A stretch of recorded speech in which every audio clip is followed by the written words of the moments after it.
Se todos profetizarem, poderão então todos aprenderem e serem consolados. O que é profetizar?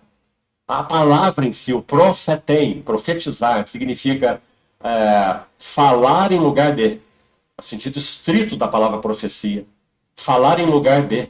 Ou seja, aquele que está falando em lugar de Deus. É Deus que deve. Então, é esse que é o ponto. Aquele que está falando tem que falar no lugar de Deus. É Deus que, ao falar através de uma pessoa, seja eu e qualquer um, que atinge com o Espírito Santo o outro. É o Espírito Santo.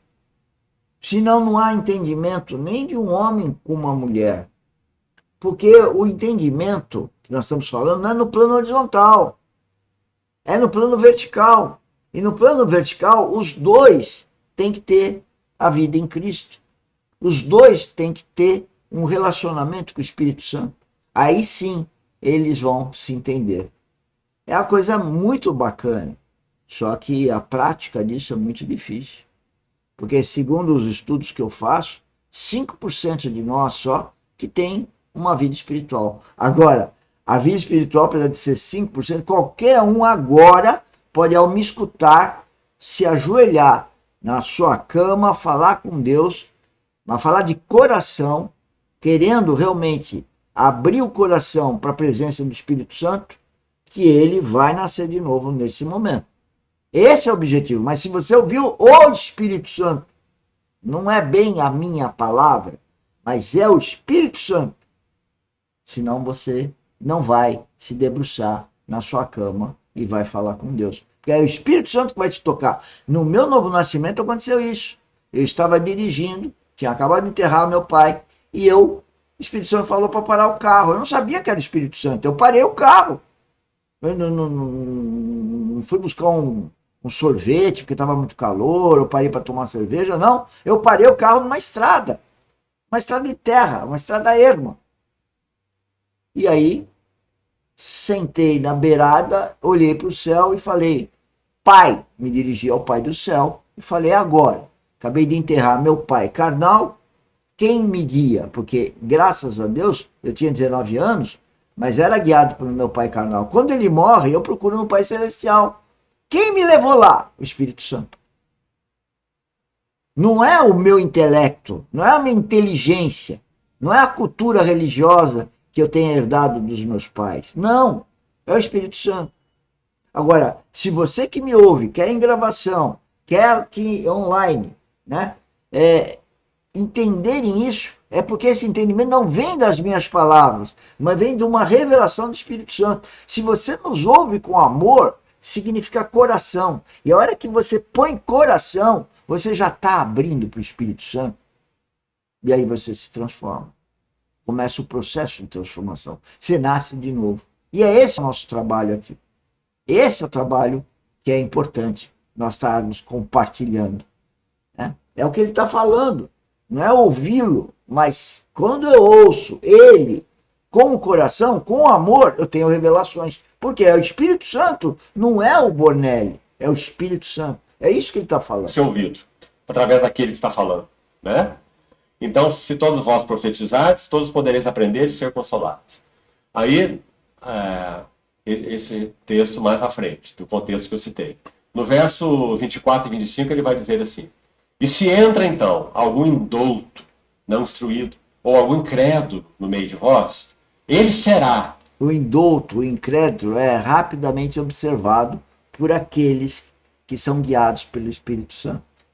Por todos convencido e por todos julgado, tornam-se-lhe manifestos os segredos do coração. Meus amados irmãos, é um texto muito impressionante, porque o único capaz de manifestar segredos do coração é Deus, pelo seu Espírito Santo. É aquela pessoa que entrou ali, às vezes, com uma segunda ou terceira intenção. Ele teve seu coração exposto por causa da presença do Senhor. Torna-se manifestos os segredos do seu coração. E tem mais ali. 1 Coríntios 14, 25. E ele então se prostrará com o rosto em terra e testemunhará que Deus está de fato no meio de nós. Então aqui tem mais uma pergunta para nós. relacionada à quietude e pregação. Será que a nossa contribuição como servos do Senhor e servos da palavra tem gerado isso no coração daqueles que nos ouvem? Tem aberto espaço entre nós para que o bom pastor caminhe? Para que ele faça o que só ele pode fazer? Tomar Senhores, em qualquer relacionamento, homem e mulher, pais e filhos, no trabalho, grupo de trabalho, mesmo sentando na mesma mesa, mesmo falando e aparentemente todos falando a mesma coisa, sem o Espírito Santo, não há um relacionamento que dê glória a Deus. Que vai haver o politicamente correto, o hipócrita, o dissimulado, o mentiroso, o que balança a cabeça e está pensando outra coisa. Por quê? Porque o mundo jaz no maligno. Ou nós estamos com o Espírito Santo que vai nos guiar para o lugar certo, ou a carne, o hedonismo e a nossa alma está sendo conduzido pelas nossas vontades, não as vontades de Deus. E aí nós somos politicamente corretos, balançamos a cabeça, confirmamos tudo, depois dá tudo errado. E se der certo ainda mesmo assim no plano horizontal, não está dando certo no plano vertical, ou seja, não está trazendo glória a Deus. Por favor, entendam isso, e qualquer empresário, se for cristão verdadeiro, vai ver esse novo rumo que nós temos que dar dentro das nossas empresas, assim é lógico também, dentro das nossas famílias, porque a coisa é brava e os tempos vão só piorar para aquele que não entende a vida espiritual.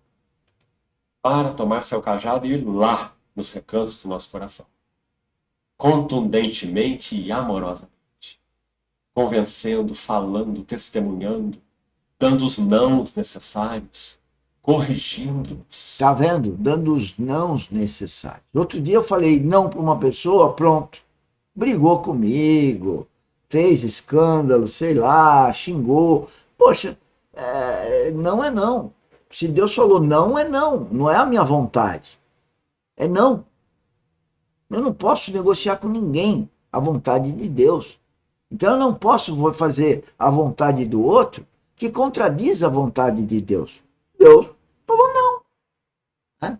Então é isso. Eu tenho que advertir, eu tenho a obrigação como filho de Deus, como irmão de Cristo, fazer o que Cristo fez, advertir, mesmo que as pessoas fiquem bravas comigo. Essa é uma questão colateral do plano horizontal. Paciência, não fizeram com Cristo, não levaram ele para aquela cruz, não fizeram 6 julgamentos totalmente injustos?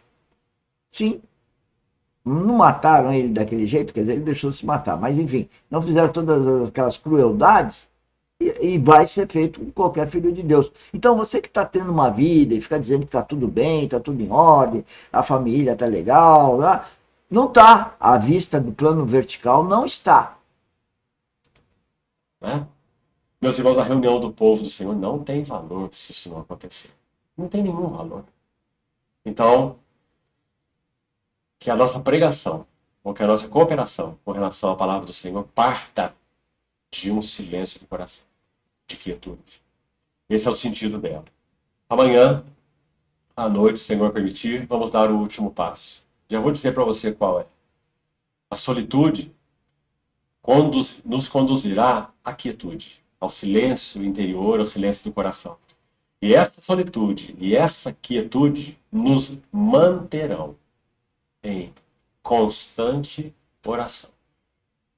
Ou em uma vida de oração que é uma vida de amizade com Deus. E aí? Ou seja, você não perde ele de vista nunca. Olha só que legal. Por nada, nem por ninguém. Olha só legal.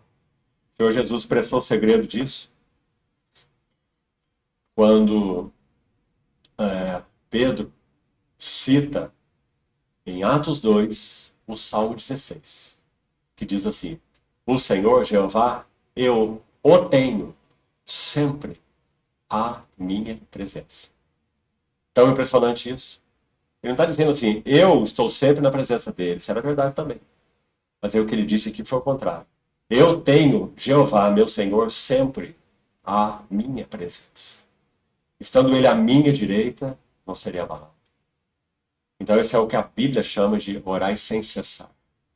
Às vezes interpretamos isso de maneira equivocada, né? Orar sem cessar é todo dia orar um pouco, né? Todo dia fazer alguma oração.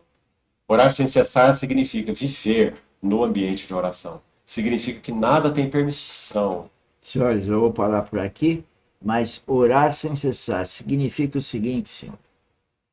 Nós, que nascemos de novo, estamos desenvolvendo uma vida espiritual, e é esse o objetivo da academia, e por isso que eu peço para divulgar isso. Esse projeto é maravilhoso, é um encargo de Deus para a minha vida, e espero que seja para a sua vida também, que está me ouvindo, para mim me ajudar nesse projeto, que eu estou sozinho, nem filho, ninguém, mulher, ninguém quer ajudar. Na verdade, a gente está aqui sozinho, né? E graças a Deus, numa solitude, e essa solitude que traz uma quietude no nosso coração, e talvez isso tenha que ser esse momento, talvez não, certamente há um momento que estamos vivendo, sabemos nós qual vai ser o objetivo de Deus no transcorrer do projeto, mas nós estamos sendo guiados por Deus.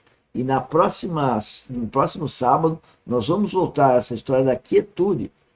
A solitude nos leva à quietude, e a quietude nos leva a estar em oração constante com Deus, trabalhando, andando, pegando caminhão, lanchonete, é, marionete, qualquer coisa, em qualquer lugar, qualquer situação, nós estamos em oração.